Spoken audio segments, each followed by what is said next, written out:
Vou falar hoje um pouquinho com vocês sobre as modalidades de tratamento para epicondilite lateral. Bom, a epicondilite lateral a gente tem algumas fases possíveis, né? A primeira fase dela é mais inflamatória e nessa fase mais inflamatória, quando a gente atua tirando a inflamação e o fator desencadeante do problema, a gente resolve rapidamente. O que eu quero dizer?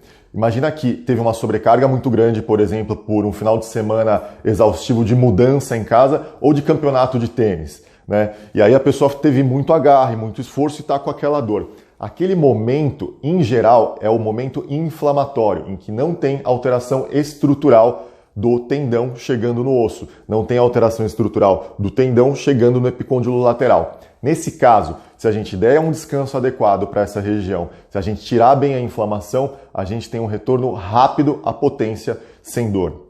Se a gente deixar isso perdurar um pouco mais, se a gente deixar que isso se cronifique, ou seja, o metabolismo continua alterado, continua acontecendo uma inflamação local, acontece na sequência uma substituição fibrosa, então aquela região onde era tendão passa a se tornar um tecido cicatricial errado, que é a fibrose, que interpõe entre o tendão e o osso, não deixando o próprio corpo cicatrizar da maneira adequada. Esse é um caso crônico. Nesse caso, a gente precisa atuar mudando o metabolismo local. Para mudar o metabolismo local, a gente vai investir muito em reabilitação em primeiro lugar, alongamento, correção do que está causando o problema mecanicamente, seja um agarre, uma pancada, um jogo, a gente vai corrigir isso e a gente pode trabalhar também com terapia por onda de choque, é bastante utilizada, tem muito colega que indica terapia por onda de choque para tendinite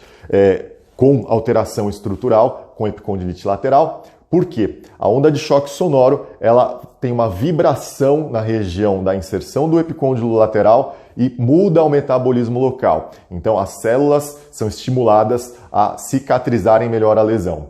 Tem uma outra modalidade, que é a modalidade que eu utilizo mais, que é o ácido hialurônico. O ácido hialurônico a gente coloca no local da lesão para mudar, para estimular o colágeno tipo 4 principalmente, entre outros sinalizadores de cicatrização do tendão, e a gente associa uma reabilitação motora vigorosa, cheia de passos precisos a serem tomados. Então não adianta, por exemplo, a gente fazer uma dessas modalidades e ir para um campeonato no dia seguinte ou fazer uma mudança de casa. Isso não vai dar certo. Então a gente tem que estruturar para ter uma cicatrização adequada. Por quê? Assim como numa cicatrização de fratura, numa consolidação óssea, não adianta a gente quebrar o osso e deixar ele mexendo. Se a gente deixar ele mexendo, a própria estrutura do corpo não consegue consolidar o osso, não consegue cicatrizar adequadamente, porque as células não têm o estímulo adequado, elas não entendem que precisam fazer osso naquele local.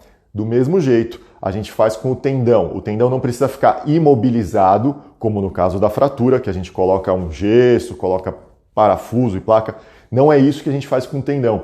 Mas o tendão não pode receber uma tensão exagerada. Então não pode fazer muita força. E é um período mais ou menos aí de 4 a 6 semanas que a gente evita de dar tensão exagerada para que o tendão possa formar um tecido adequado e não novamente fazer fibrose. Ou seja, qualquer uma das modalidades que a gente tiver, a gente precisa obedecer o tempo de recuperação do corpo para ter a cura do processo, para ter uma recuperação estrutural e não só tirar os sintomas por um período curto de tempo, como a gente faz, por exemplo, quando a gente coloca uma infiltração de corticoide.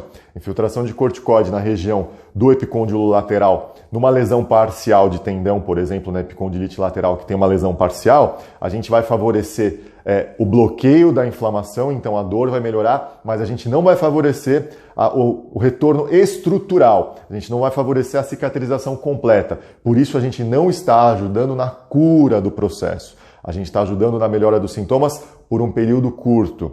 Então, a gente sempre precisa pensar se tem um dano estrutural e se a gente vai recuperar esse dano estrutural, a gente precisa tomar as medidas mecânicas cabíveis para aquela estrutura, para aquela lesão.